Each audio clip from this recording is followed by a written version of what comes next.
Aloha. Welcome back to Campus Connections. I'm Davis Kane. University Health Services is now offering the H1N1 influenza vaccine to all UH Manoa students, faculty, and staff. The vaccine will cost $20 for faculty and staff that do not have a participating health insurance plan. Hours of operation are Monday through Friday from 8:30 a.m. to noon and from 12:30 to 4 p.m. If you heard construction going on in the basement of Gartley Hall, don't get excited just yet. An engineering study is still in progress to see what work will be required to repair the 88-year-old building. This is expected to be done by mid-February, and these results will determine what will happen to Gartley.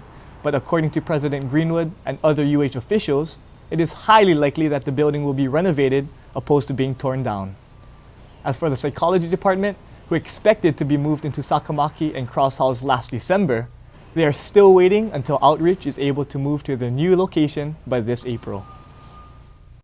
There's a student in the Academy of Creative Media who's taking something old and giving it a new twist.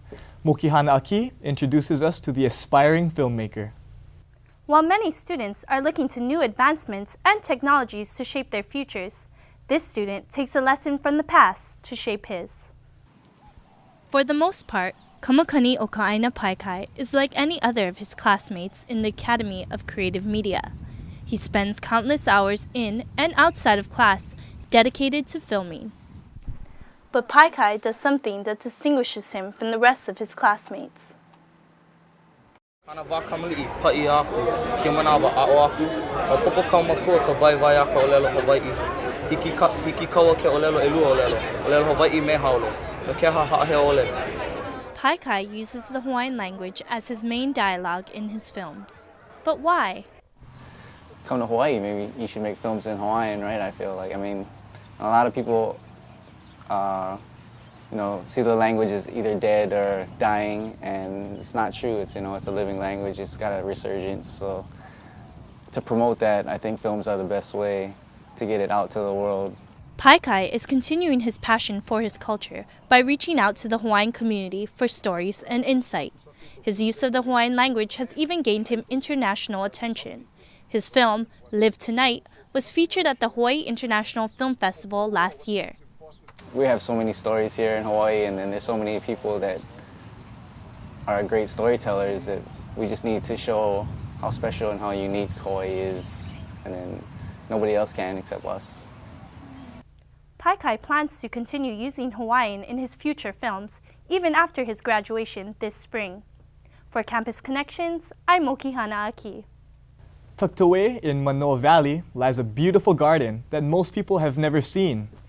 Lion Arboretum gives students and community members a chance to tour the grounds and explore the many volunteer opportunities available.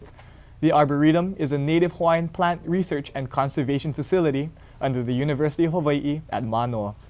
It is also a non-profit organization which relies heavily on volunteers. Volunteer opportunities range from pulling weeds to leading school tours and educating students on the importance of conservation. Volunteers find it to be an enjoyable and rewarding experience. I think this is really an important part of the community. For years and years, people have been coming here to volunteer, and they get a lot out of just the bonding they have with other volunteers. Sears hopes the volunteer fair will bring in many new volunteers as well as reminding people about the importance of conservation.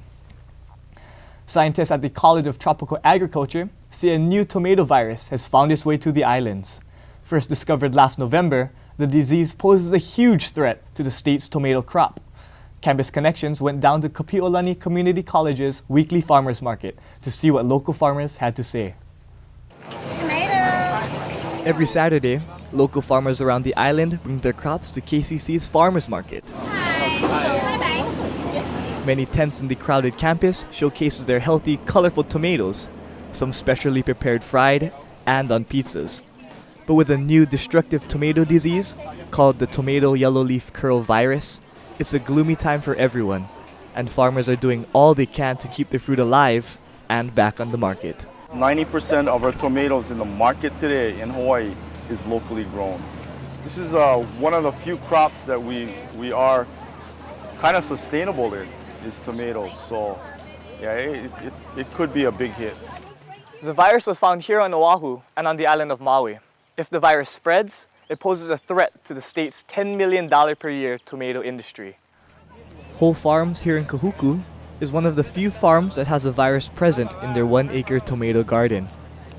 But that's really hard for us because, you know, we make like 30% of our income out of tomatoes. So we continue to grow because we need to make the income and we need to maintain our market share of the tomatoes. The virus is transmitted by a few species of white flies. Once infected, the tomato plant may stop bearing fruit.